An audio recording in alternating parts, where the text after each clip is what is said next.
Beans. What are you doing, Beans? You're sneak. You're sneaky puppy, Beans. Hey guys, Veronica here. So I just wanted to do a really fast greenhouse tour because I'd be remiss if I didn't and hit the road and never showed you guys sort of the grand tour of this mess of a space. I wish I had done it a couple weeks ago just because all of these peppers were looking really great. We actually got hit with a pretty deep freeze the other night, and the little space heater that's right here on this chair behind me was not enough to keep everything going, but at least some of the peppers have ripened, so I can go through and pick those and freeze them before I leave.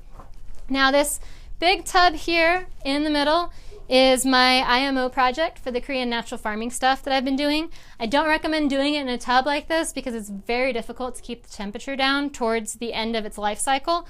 But for all intents and purposes, keeping it out of the mouths of 6 dogs was the goal, so this made the most sense for me rather than doing it, on the ground in here. And it's working out all right, but we'll see. It's almost done. It's getting there. I have my roving camera, so I can kind of show you around. I will say that this structure, if you're looking to build a greenhouse, this is not your blueprint. This is very much a sort of protection from the elements situation, and it's not going to be like particularly heat or cold proofing. I do have things like a couple of fans in various spots that help to circulate the air, as well as there's a vent that opens on the wall back here, but there really needs to be a vent somewhere else. Like I said, the space heater is not enough to heat the entire space. It was able to kind of keep things alive for a while, but once we drop down to the 20s, they're really going to lose a lot of foliage because I have seen frost forming on things inside of the greenhouse. But as far as a lot of the inclemental weather goes, this has been a very good space, both in fall and in spring, to extend the season, to have a space to kind of set up and start seedlings and work on transplants and just sort of store and organize, although it doesn't look like it right now, but store and organize propagation materials and tools and whatnot. So anyway, we'll poke around a little. Down here below this bench, I have some of the grafting materials that I've done. I've actually given away quite a few of my grafted trees because I know that they won't all get planted here. But you can see some of these actually worked out really well. And there may be a grafting video in the future. Like this pineapple pear looks good. There's some peach seedlings. And so I brought a lot of, something's munching those. I brought a lot of my plants that I either started from seed or have done grafting work on that are young into the greenhouse for winter, because while they need chill hours, they're not going to produce fruit this coming season. And so it didn't make sense to me to try and keep them alive out in the forest nursery if they could all be in sort of the same watering circuit that the rest of these plants are. Here is my Korean natural farming mess of amendments that I have not cleaned up yet. And then here are all of the figs that I've recently potted up. And some of them are looking a little crunchy. I might need a water in here.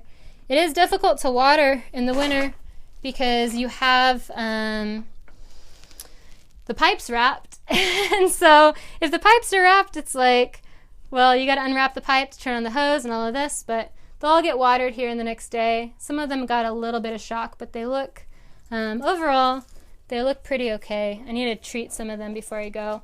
Some little pepper seedlings that were just popping up in the hugel mound, so they got dug up. Again, we got some frozen big peppers, but the little ones seem to be faring better for some reason. In this corner, I don't grow a lot of citrus, but I always like to have a kumquat tree. I just think that they're such beautiful trees and they smell so great. And then I also have this makrut lime that you use the leaves in a lot of curries and Southeast Asian food. A couple of these, I just never can get enough apparently, of these dragon fruit cactuses. And I'm not sure that Texas is going to be their favorite home long term, but they continue to grow, so we'll let them do their thing, right? There's a few seedlings as far as artichokes and whatnot that I picked up recently when I was at a nursery in Austin prior to making the decision that the work that I need to do requires me being somewhere else, at least for a while. And so they're here, but they'll go in the ground probably in the springtime. This is a Yopon holly that also needs a home, and I just haven't decided where. And then, as you can see, all of these sad, sad peppers that are just looking crunchy and dry. So, I mean, it's not the most ideal time, I guess, to do a greenhouse tour. I'm going to give you this reverse because it's just a disaster. This is real life, you know? But it's not the most ideal time to do a greenhouse tour, but also I wanted you to sort of see this space. It's in the neighborhood of 300 square feet. It's built off of a building that is sort of like a shed storage area. Potentially is going to eventually be another sort of like little apartment here. And basically, like, my logic is just kind of reusing stuff. So you'll see there's these, they're like waiter trays that I have that my dad brought home from work, and they were broken, but not so broken that I couldn't use them. So those are legs with some, I think, 2x8s just kind of stacked across them, and those hold plants pretty well. Over here, this is just some more 2x8s with cinder blocks holding up those shelves. That's a janky little shelf from, like, I don't know, Walmart or something probably. And it has a metal screen panel that I don't know what that's from, but it was laying in our scrap pile out in the yard and worked really well as a flat surface that drains for plants to sit on. So it kind of was just a lot of repurposing. All the windows are repurposed. This is my shade cloth. There's a bunch of old blankets that are crocheted, and so that sort of dapples the sunlight. Yeah, I mean, I think that a greenhouse can sort of be anywhere, and if you can find access to old windows or even greenhouse panels and then are able to draw a square, then you're able to build a frame. I will say that probably the most expensive part of this whole process, other than I'd say that the posts that you can't see, but it's these big cedar posts that were like the framing kind of corners. Those were sort of pricey. The really long boards that are running across the ceiling and they go almost end to end in a lot of places. That's a little spendy, but we got those, I think, reclaimed, so it wasn't as bad. And then the panels. So if you buy these panels new, the polycarbonate panels that are like 10 or 15 year panels, those can be pricey as well. But if you can find windows for next to nothing or free, then you basically have the makings of a greenhouse. And I'd say overall, this was probably in the neighborhood of, I think, $1,000 for 300 square foot space. So it's not the most expensive, it's not the least expensive. It's definitely more durable than one that you'd spend $1,000 on from a greenhouse catalog that's half the size of this and is one of those sort of aluminum frames with nothing but polycarbonate plastic, which those work just fine too. Like, if that's what you can get your hands on, do it.